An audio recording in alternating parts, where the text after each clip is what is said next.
Hey everyone, welcome back once again to Vicious Rants, and of course I am your host, the one and only, the often imitated, never duplicated backyard superstar, Tim Vicious.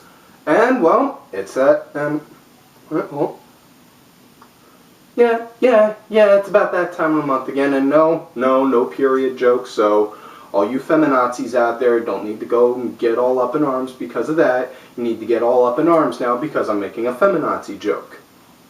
Anyways, it's that time of the month again, post-pay-per-view show. Really good. It was actually, this was probably, aside from the 2011 Money in the Bank, this was probably one of the best Money in the Banks I've seen yet. And I'll give you guys 3 guesses, and the first 2 don't count on why the 2011 one was the best. Was one of the best ones I've seen. Anyways, they started it off with the World Heavyweight Money in the Bank match.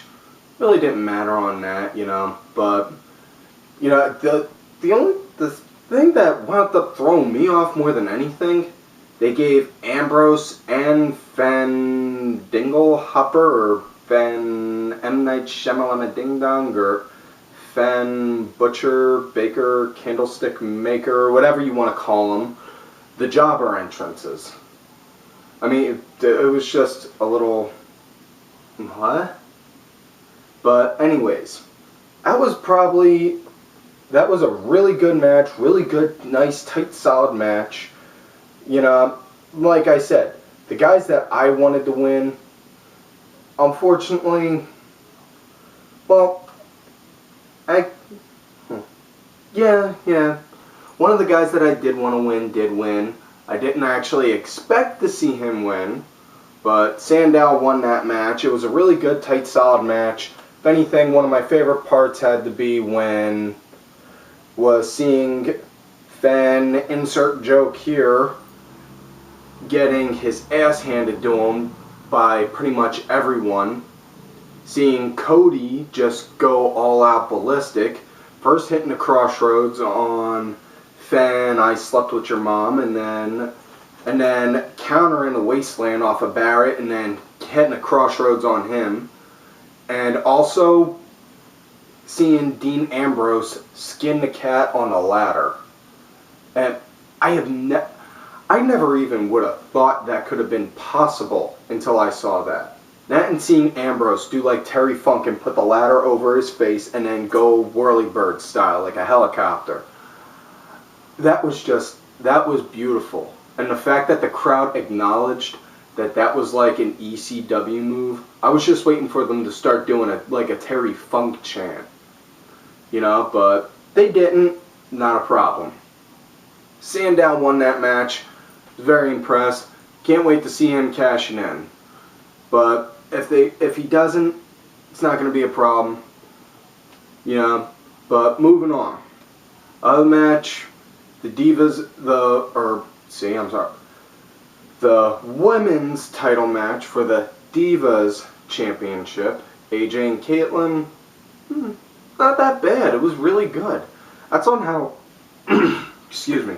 That's on how all women's matches should be in general. Good and solid like that. And if anything, probably one of my favorite parts, AJ's short shorts were riding so high you could see a small portion of her ass, and AJ's shirt was cut just a little too high and wound up discovering she likes wearing pink underwire bras. Of course, I'm probably just speaking on behalf of guys and maybe a very small percentage of some of the women fans. You know who you are. Don't go judge. But, it was a pretty good, solid match. The Miz and Axel match, I mean, don't get me wrong. I'm pulling for Curtis Axel. I would like to see him climb the ladder and be one of the top tier guys. It's just, the match just didn't seem like, It didn't seem like pay-per-view quality. Like, the guys were like, okay, yeah, I gotta make a name for myself right here, right now. That and the fact that you pulled Heyman out of the match halfway into it. The crowd even started yelling, "We want Heyman."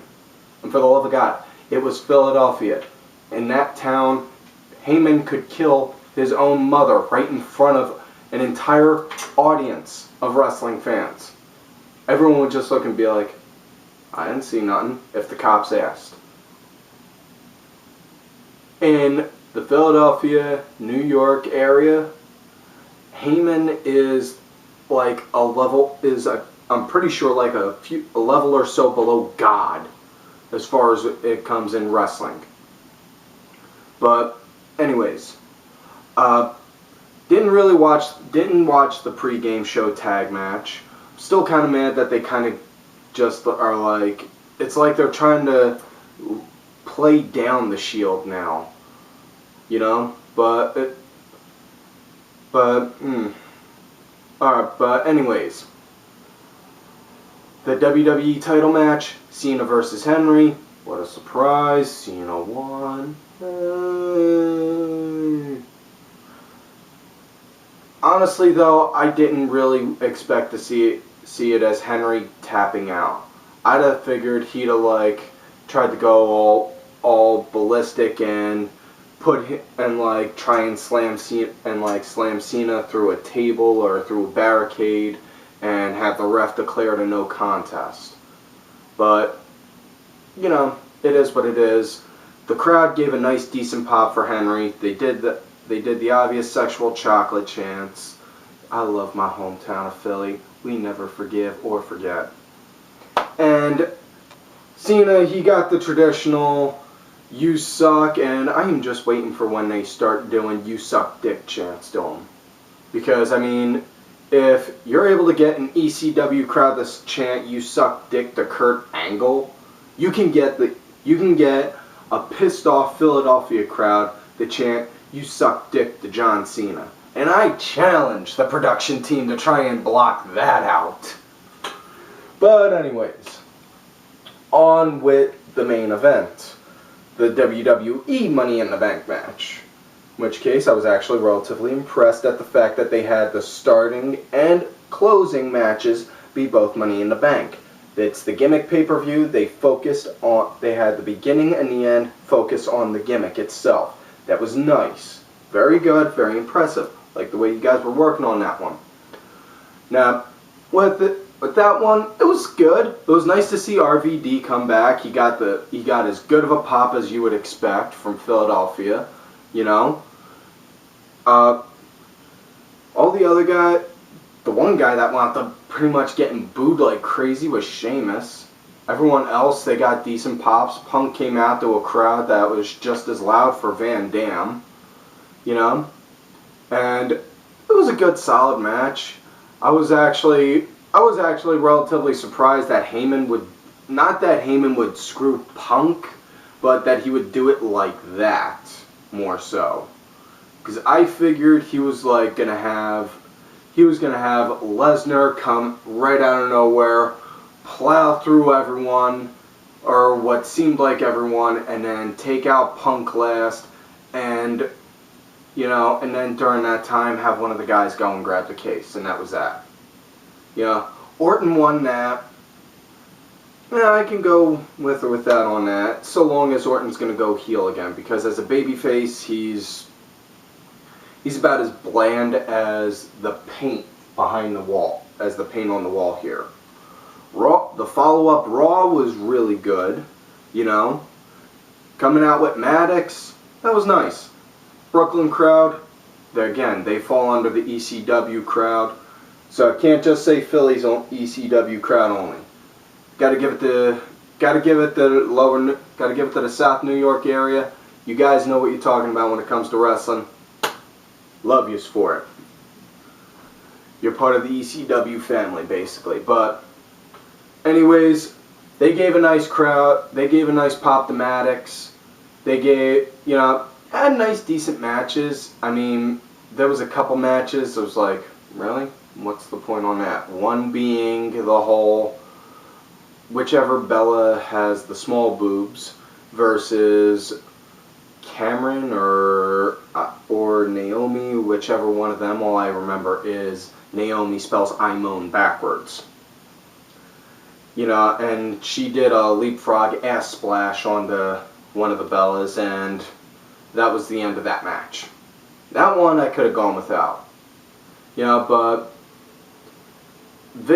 having Vicky troll around everywhere now that she ain't the GM, it was just like, it just seems kind of pointless because, honestly, I mean, I could see why you kept Vicky around a little while after Eddie's death, but it's not that, like, oh, she's a heel, so I don't like her kind of dislike I got on her. It's like, I don't like her because what's the point in having her there? Go ahead, I'll give you a minute to answer that. Anything? No? Okay.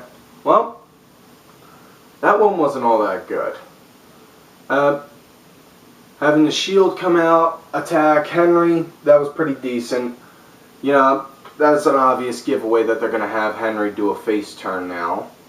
Henry came out saying that he lost the match decently and even acknowledged the crowd when they were doing the "You Tapped Out" chants. Which, that takes something, because how often do you see the wrestlers break the fourth wall and acknowledge what the fans are chanting to you? Like, even if they're saying, like, "You suck, you suck, you suck," you're like, yeah, I know I suck, but you know what? I'm still in here making more than you, or whatever. Shit like that. But he acknowledged them, saying, yeah, he made me tap out, and he'd make each and every one of you do it too. And you know what? He would. Because, I guarantee, all of them would just be like, ah. Man, I just cheat. I would pull out, I would have like a set of brass knucks or get like a light tube or something and then wham, smash it over him before he could go and put it on me. But that's me. That's me. And that's the whole backyard core legend talking.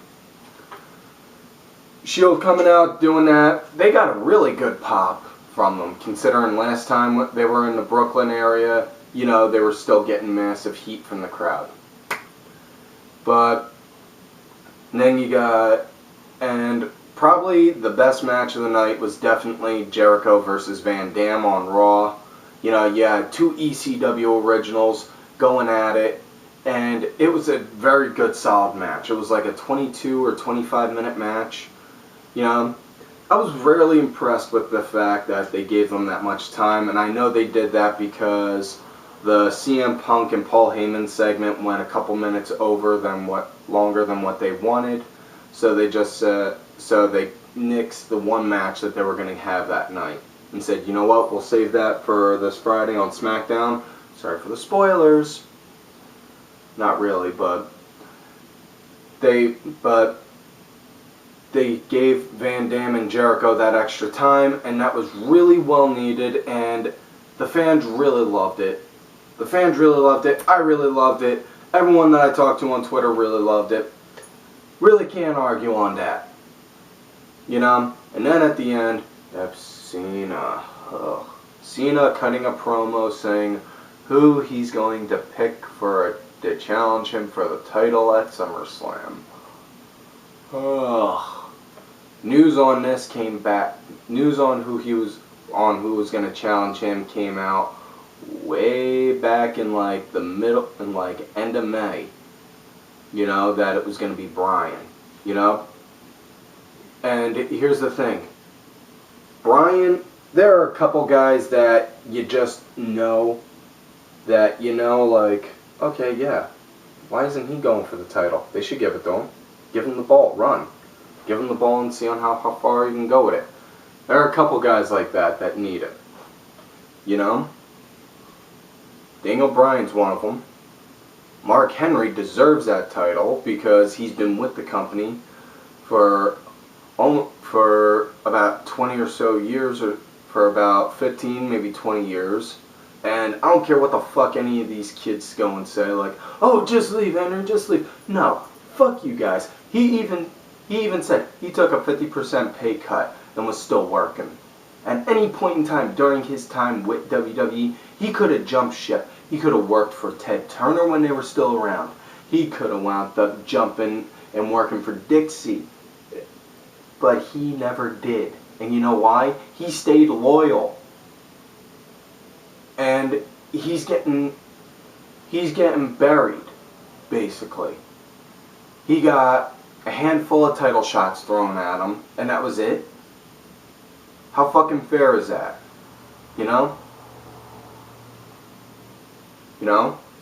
I mean, Kane is another guy who deserves that. Who deserves the title.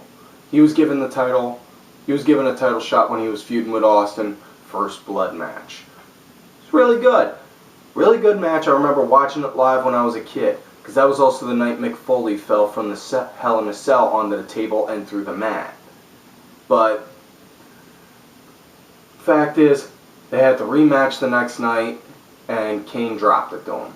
Kane deserves to have the title and deserves to have a longer title reign. But yeah, there's a couple guys there that deserve the title and should go with it.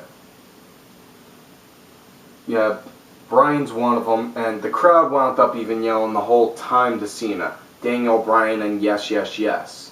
I'll give Cena credit because, like I said earlier, Henry even acknowledged the fans. Cena did the same thing, acknowledging the fans, saying, oh, I respect the beard.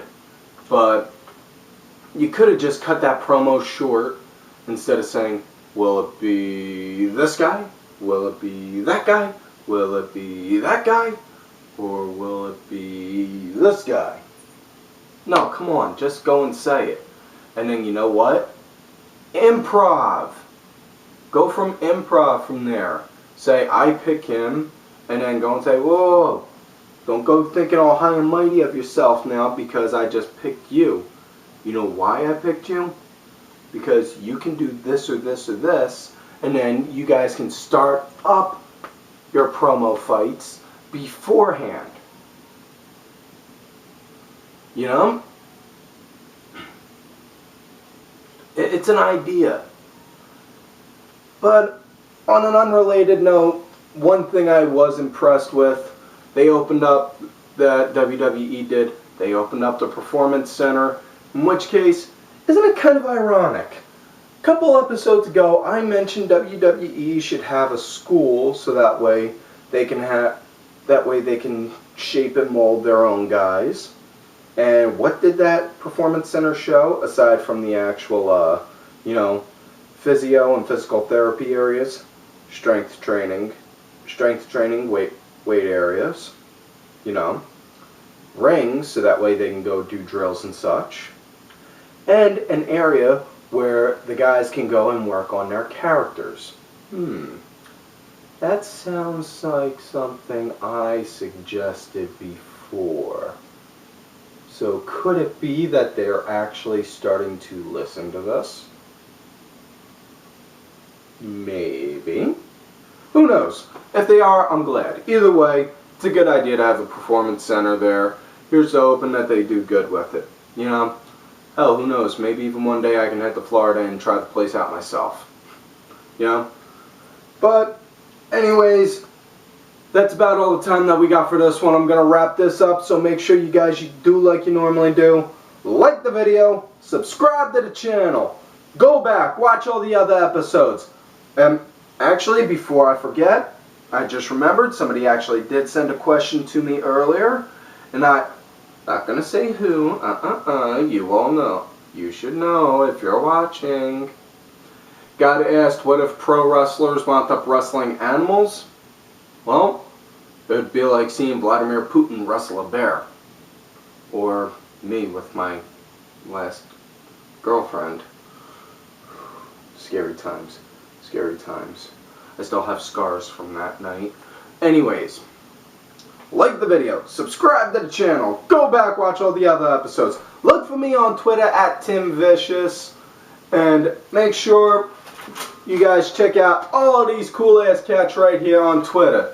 My brother from another mother, James Steele JX2001, that Roxy Girl, _ it's V bitch, KCat26, James, Roxy, and Vicky all have their own all have their own YouTube pages, so make sure you check them all out. I am Danny Sunday, Mucky Morris, Helen Robinson 82, Meow _ Cakes, Team Custom Made, Cranky Asshole, Stacy Impact W fan.